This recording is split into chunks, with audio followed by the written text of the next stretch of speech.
Okay, so I would like to start today with another kind of family member of the Kalman filter and all its friends. We looked so far into the Kalman filter and the extended Kalman filter as two estimation techniques for doing recursive Bayesian filtering in the presence of Gaussian distributions and linear or well-linearizable models.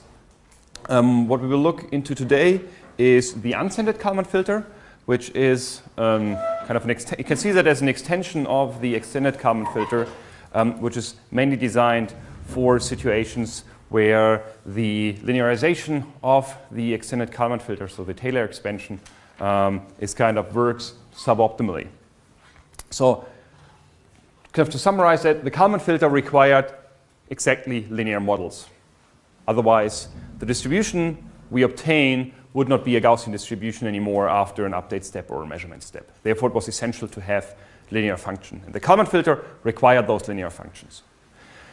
The problem is that most functions in reality, in the real world, are nonlinear, and therefore we had to find the solutions on how we deal with nonlinear functions. And one way to do that is the extended Kalman filter. And what the extended Kalman filter does, it basically takes the mean estimate that it currently has from the previous timestamp and linearizes the nonlinear function around that mean, and then obtains a linearized function and then kind of applies the Kalman filter to update the state. And so the question is there actually a better way to do that?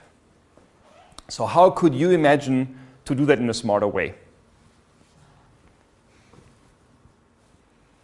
So what you want to do is you have a Gaussian distribution, you want to squeeze it to some nonlinear function, and then you want to approximate it by a Gaussian again.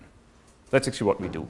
What we do is we have our Gaussian, we linearize our function, we obtain the mapping of that function, and then this is Gaussian again. But there are other ways to do that, and there are better ways to do that if we think about the approximation quality of that Gaussian distribution. The question is, can you imagine a way to do that? It's actually quite intuitive.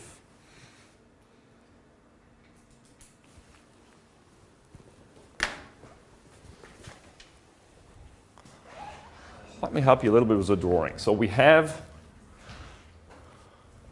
a Gaussian distribution, which may look like this, drawn in 2D. And we want to squeeze it through some ugly function g, which is nonlinear. And then we want to obtain our new function,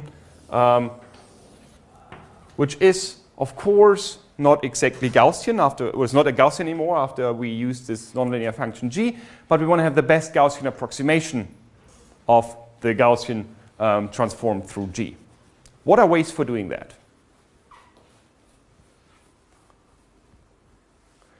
So if I tell you nothing about g, I just say I give you a function that you can evaluate. So you can call g of x, and it gives you the transformed value.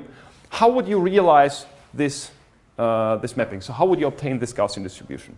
What's an intuitive way for you to do that? Yeah? Yeah. So we could generate sample points, which we draw according to this Gaussian distribution. So we have our points here. What would you do then? Take the function and map it. Yeah. So we propagate all these points through G. So we have our transform points now lying over here. What do we do then? So we now have our transform points.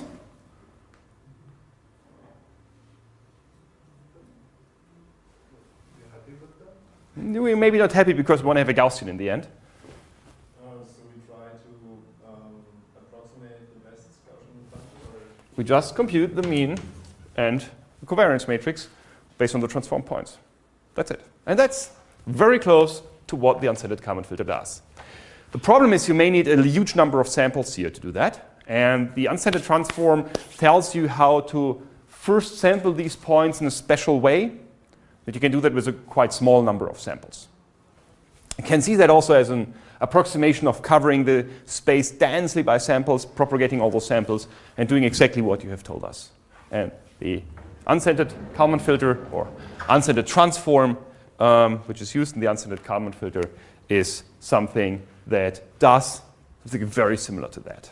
So that's exactly what you do. We want to use the uncentered transform, which is one way for transforming a Gaussian distribution through a nonlinear function and get an as good as possible approximation of the Gaussian approximation of the transformed function.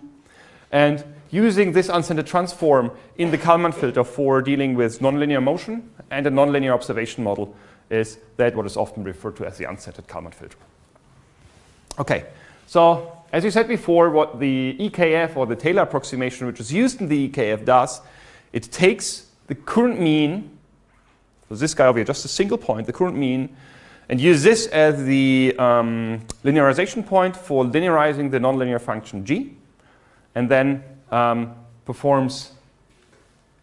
a linearized function g, and then can map this Gaussian distribution using the linear function. But the important thing is we kind of just used one single point. And this just one single point is suboptimal if we, let's say, have points here in the area of the, let's say, 3 sigma ellipse, if the function is highly nonlinear in this local region over here, then this is a suboptimal strategy. So what the uncentered transform does, it generates or tells us how to generate so-called sigma points. This is a deterministic technique to draw them. So given a mean and a covariance, there's a kind of standardized way to do that.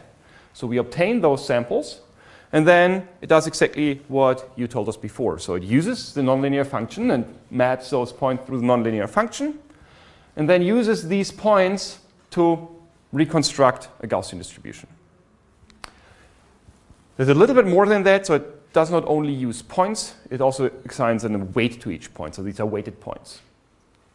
So every sigma point has a weight, and this weight is simply used in the reconstruction. So to summarize everything that the uncentered transform does, it is first computes the sigma points, then each sigma point also gets a weight, which is computed in a certain way, and then the sigma points are transformed through our nonlinear function, which we don't need to linearize. That's kind of the big advantage in here. And then we kind of estimate again a Gaussian distribution from the transformed points, and that's kind of our approximation of the original Gaussian distribution propagated through the nonlinear function, getting the as good as possible Gaussian approximation of this outcome.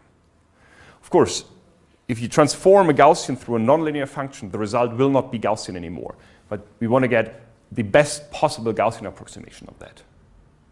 Because if you would leave the Gaussian world, the whole Kalman filter framework would not be applicable anymore. So that is an approximation. So by just taking those points, like we had here on the blackboard, by taking those points, transforming them to G, the points are not Gaussianly distributed anymore. But we are trying to find a good Gaussian approximation for these points. It's important to know that it's an approximation, it's nothing which is exact.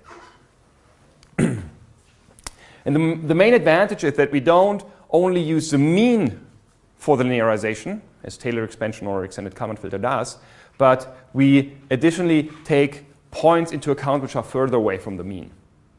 And this, hopefully, typically does, gives us a better approximation of the function we're going to approximate. So the key question is, how should we choose our sigma points, and how should we choose our weights? What are our constraints for doing that? If I give you the task of doing this, so you have to provide me a strategy for generating those samples and for coming up with weights.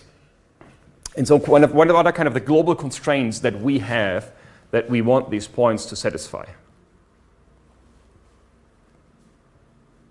Well, they have to be inside the current distribution. Yeah, they have to be sampled or drawn, not sampled, because I said we do that in a deterministic way, but we need to have given a mean and a covariance function, actually only a covariance function because the mean shouldn't matter.